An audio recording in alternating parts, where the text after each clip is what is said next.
poste mi nga xamante ni Ousmane sax woote woon na ab réunion interministérielle pour ñu soppi doxalinu poste ndaxte bërëb la boo xam ni lañ fa bàyyi lu jéggi dayoo la ba tey poste nekk ci problème waaye ci problème yooyu.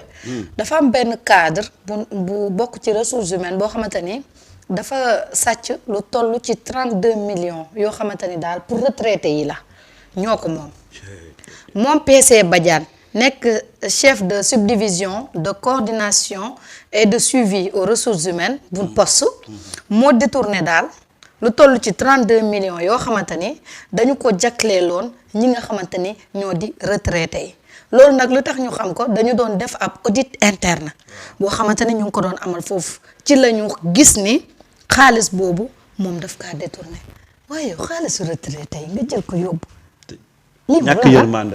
ñàkk yërmande rek xam nga li olof di wax xam nga olof dafa am lu mu misaal muy nee na saraxatul ndongo ba ko yalwaana waaye non seulement yow saraxoo ndongo bi waaye lam amoon as néew nga ñëw ne ko dandiir daal di dem toog ak loo mën a détourné xanaa retraité nga bàyyil ko fa dërëmam te gis nga Marieta kii ñu lay wax nii c'est un fonctionnaire di liggéey jaar fi mu war a jaar jàng fi mu war a jàngee ñu tàggat ko niñ ko war a tàggatee pour mu war a mën a liggéey ci société doyluwul ñu ne la brigade territoriale de Dakar a procédé le 29 janvier à l'arrestation de P. Bodian, chef de la division de coordination et de suivi aux ressources humaines de la Poste pour détournement de deniers publics portant sur 32 millions ak lu tegal au préjudice de son service ainsi que pour faux et usage de faux. Ñu ne la des irrégularités constatées par l'audit interne à la suite d'une enquête administrative menée par la direction de l'inspection et de l'audit de la Poste. Des irrégularités ont été constatées dans la gestion et la remise des chèques d'assurance AMSA retraite. moo ko fa am de. xam nga dañu mës a wax ne suñu administration dafa am problème. des fois ñu joxoñ directeur yi nekk ci boîte bi. mais gis nga loolu dafa dem ba romb directeur yi. Marieta dafa am ay liggéeykat yoo xam ne Marieta dañuy nekk ci seen poste am ay responsabilité mais di def comportement boo xam ne dañuy bokk ci ñiy kuuleloo la boîte. te loolu c'est visible xam nga Sonko daf ne quand tu vois un fonctionnaire milliardaire voilà ce qu'il dit. ça veut dire que yemul ca lañ koy fay. déedéet. am na feneen foo xam ne mu ngi fay dugg di def naka sudul noonu et ces genres de pratiques là ñoo plombé toutes les sociétés nationales de ce pays là. voilà un peu et ça nous renseigne un peu encore dafay delluwaat di jox Sonko ci li mu doon wax. par rapport au comportement de nos fonctionnaires. wallaay. tey mu ngi nii xam nga ne mos ak poste situation bi mu nekk. vraiment pour un fonctionnaire boo xam ne yow sa xel dafa nekk ci luy taxawal boîte bi war nga xalaat leneen lu dul def genre pratique yi et bii moo feeñaa ça ce n'est que la partie visible de l'iceberg. nañu dem def audit ci yeneen société nationale yi nga xool. fa gisaat lu gën a doy waar. Marieta ci dëkk bi lañ dëkk. des fois nga gis un fonctionnaire tout court mu am benn train de vie boo xam ne yow tu te poses la question mais kii. ban salaire la mën a am ba yegg ci train de vie bii lan moo ko indi c'est juste que y a des pratiques yoo xam ne moo leen di enrichir et pendant que yow yaa ngi enrichir personnellement la boîte et certains travailleurs sont dans le trou. bu ñu ñëwee après ñu joxoñ le directeur joxoñ la gestion du directeur gis nga affaire bi gangrène la le mal est profond il faudra aller en profondeur pour voir nee naa la képp ku am nekk ci boîte am fa ay responsabilité directeur ñëw fa ñu fal ko politiquement mu ñëw di def yenn pratiques yi pendant des années nga noppee ko complice nga. parce que nag les directeurs qu'on balance dans les sociétés nationales là toujours ils ont des complices à l'interne la ñuy def du ñoom ñooy ñëw di ko def parce que maîtriser wuñ les rouages mais que maîtriser wuñ les mécaniques pour def yenn yi donc souvent ils sont en complicité avec des gens yoo xam ne ñu ngi foofu ba pare te c'est des hauts responsables moo tax le problème de l'administration ne se résume pas tout simplement au niveau des directeurs mais il faut aller en profondeur pour voir. Aujourd'hui il y a un problème fondamental bu ñu war a toog waxtaan ci mooy quel type de fonctionnaire maintenant pour une administration bu taxaw jub. parce que nag Sénégal ñu dañoo tàmm quand y a un problème ku nekk jóg di wax. waaw bu ñëpp di jóg di wax qui est responsable. qui est responsable mooy la nga doon wax keroog rek bi actrice boobu décédé. Alima ñëpp naan Sénégalais yi dañoo faux Sénégal dañoo faux waa ji ne finalement bu Sénégal yëpp naan danaa faux dañoo faux ku faux wut. ñun ñëpp la de. mais malheureusement c'est ça exactement. gis nga je dis tout le temps que un directeur su demee di def ay pratiques yu normalul dans une société syndicats yi ñu ngi fa. wallaay cadres yi ñu nga fa. on n'a rien dit. C'est parce que quelque part il y a une complicité à l'interne. surtout ouais. parce que bu fekkee ne yéen ñëpp su si jubal moo leen tax a jóg. mais directeur bi lu mu am ndombo tànk. si vous faites face si vous faites un bouclier. mais il peut pas réussir li mu war a def. déedéet c'est impossible. waaye dafay ñëw bu ñëwee corrompre yenn syndicalistes yi corrompre amical ba fa nekk. ñu dem ba ci biir société bi di créer amical des amis du directeur. après nag bu boîte bi coulé ñoom ñëpp ñu toog naan directeur bi kay bi mu fi nekkee nu ko neex la doon yoree boîte bi et dans tout ça yéen ba mu koy def yoree nu mu neex yéen ñi nekk ci biir boîte bi yéen lan ngeen ci Marieta loolu mooy suñu problème fondamental. L'appropriation de l'outil bi ñuy nekk di liggéey. man tey Sunugal 24 tey pendant ma fiy nekk topp ëppalewu ma fi dara.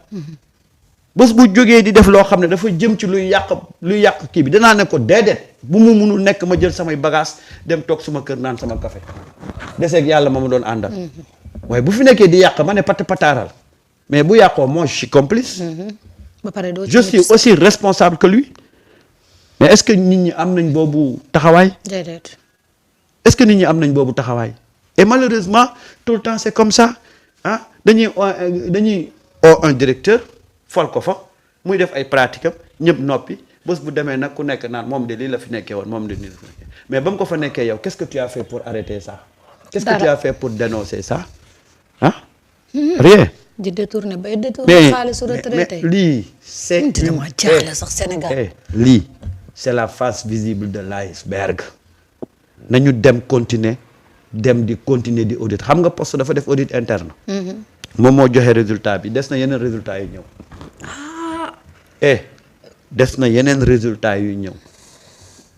ni ñu defee audit interne poste bu ñu ko defaatee beneen entreprise nationale tu verras les mêmes résultats. voilà un peu on avait utilisé les entreprises nationales comme des vaches à lait ñëw di ko xoolal di ko piller mais gis nga suñu société yi.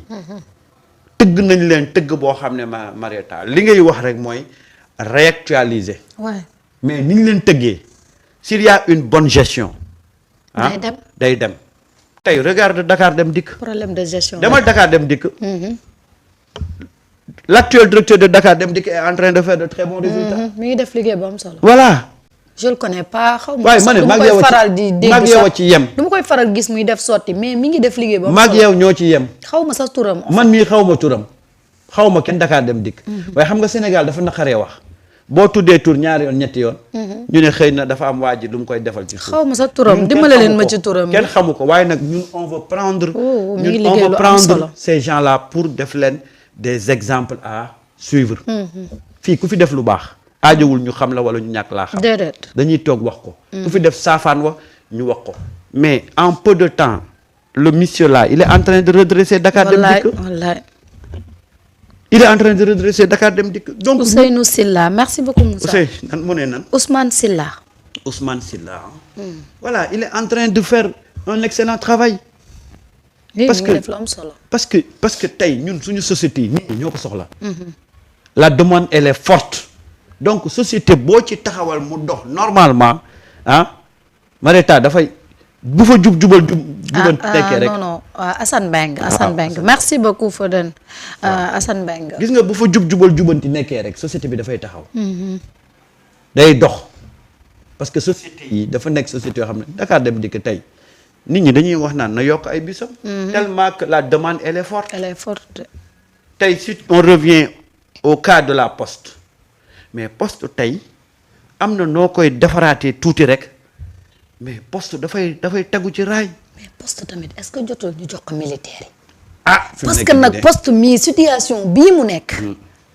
gëw ma ni kenn mën na ci dara lu dul ñu jël militaire jox ko parce que nag gis nga doyen Samba li ñu gën a sonal ci suñu société yii yaa ngi koy wax sànq mooy gestion bu bon. kese ku nekk sa intérêt bopp moo la gënal intérêt askan wi. kese gis nga fan yee passé damay dem principal. waaw mais gis nga boo demee principal donte des na de.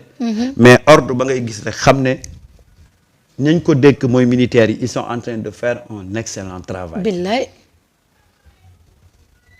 un excellent travail et ça c'est important waa léegi bu ñu demee ba ñun lu ñu bëgg mu defaru jub. ñu ne kaa leen jox ko ñu ne kaa leen jox militaire waaw ñun ñëpp duñ ñu yóbbu ñu dem camp militaire defi fa formation. mooy dëgg de parce que loo wax ñu ne jox leen ko militaire. mais c'est parce que léegi militaire duñ ñu former. waaw nañ former ñëpp ñun ñëpp nañ delluwaat ci militaire yi ñu former ñu. ndax ñu changer suñu jikko yi. et c'est pourquoi nag.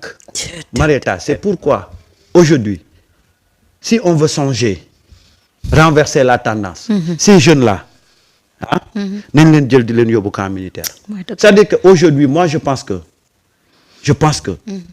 dañu war a def képp ku am 18 ans nga dem defi service militaire.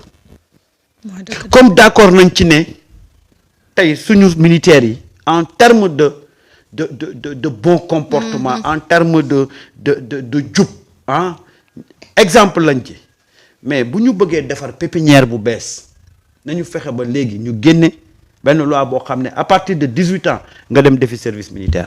mooy dëgg de. nga dem defi militaire. mooy dëgg. mieux moi je propose même au ministre si c'est possible. ñii ñuy jàpp ci ay agression yak ñii ñuy jàpp ci ay sumol ak di dem ci làmb ji tojateeg affaire yi kuñ ci jàppati buñ la yóbbu kaso. peine bi ngay dem di tëdd foofu nañ la ko yóbbu ñu defal la formation militaire. Samba yow tam boo defee formation militaire génn fekk yow tam nga bandi am sa doole. déedéet danañ la topp goo xam ne Marieta soo génnee Marieta di nga am parce que man en termes de formation je fais confiance à notre service militaire. Marieta gis nga ñii di agressé ka def yooyu. bu ñu leen jàppee nañ leen def peine boo xam ne dinañu dem toog ñu defal leen service militaire. Service militaire il y a plusieurs volets c'est-à-dire que mën nañ ko penser de telle sorte que di nga fa dugg tu ne vas pas manipuler des armes tu ne vas pas mais dinañ la jàngal métier mais dinañ la yar. baax na si de. dinañ la yar parce que nag ñun suñu vocation dafa nekkoon kaso maison d'arrêt et de correction mais léegi maison d'arrêt la. kese correction ba tëb na. parce que nan lañ la fay corriger est-ce que tey mun nga gis nga kaso boo xam da ngay dem foofu am benn nga gis fa ay programme yoo xam ne dañ ko def pour corriger les gens gisoo ko de. mais moi je préfère les gens yi ñuy jël di leen jàpp ñuy tëdd ay 2 ans 3 ans mais nañ leen jël yóbbu leen service militaire jàngal leen métier yar leen bu ñu génnee mais ñu am au moins benn formation mais dama ne ndaw ñii may gis nii ci dëkk bi Marieta il faudra trouver un programme sinon Marieta lii bombe sociale la. bombe sociale la de. ay xale yoo xam ne saa ñu génnee ci biti ñu ngay sàcc ñu ngay agressé ñu ngay tojate. kese. loolu nag nan lañ koy gérer il faudra que ñu créer des programmes yoo xam ne mooy permettre ñu régler ce fléau là parce que nag ça prend de l'ampleur on en parle on dénonce on fustige mais est-ce que y a aujourd'hui tey ñu toog ne on va faire on va faire au moins benn rencontre boo xam ne dañuy waxtaan ci le problème de cette jeunesse là. Samba gis nga xale yi ngay wax nii. ñu jàppaleen ci simol ak di def yenn yi gis nga kaso yi xam nga lu ñu war a def yaa ngi wax maison d'arrêt et de correction àllu Sénégal bii yaatu na. nga xotti fi ay champs gars yi di bay nga jël ñi nekk ci kaso yi ñuy bay bi. mais loolu. après nag bu ko defee yow li nga leen di def parce que ñi nekk rëbës état bi moo yor seen lekk moo yor seen dudd.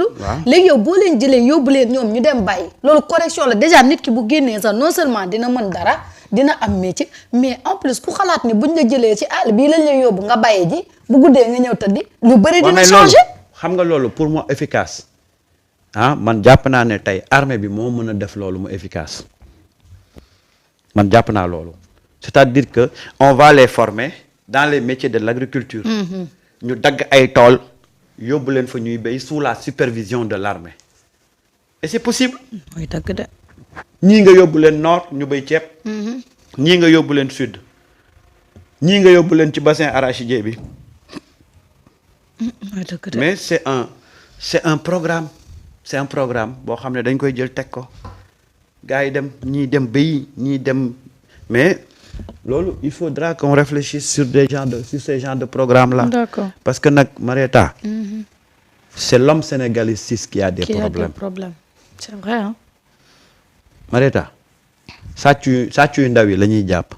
sàccu mag yi ñu ngi ci biir fa nga xam ne foofu la ñu ne moom mooy administration réew mi ñu yaakaar ci administration boobu pour defar réew mi. yaa nga fa de. chaque jour na nga gis ci exemple. moo tax nag vraiment l'exemple de ça ce qui se passe à la poste. Mais ça te renseigne un peu sur aujourd'hui la posture de l'agent de l'administration. C'est sûr. moo tax gis nga jàng rek. doyul de. jàng rek doyul de. mën nañ laa jàngal xeeti jàng bu nekk waaye jikko ju baax yar la. te yar googu nag dañ cee sooxe. bu baax sax. dañ cee sooxe amatuñ yar. mënatuñ yar talatuñ amatuñ temps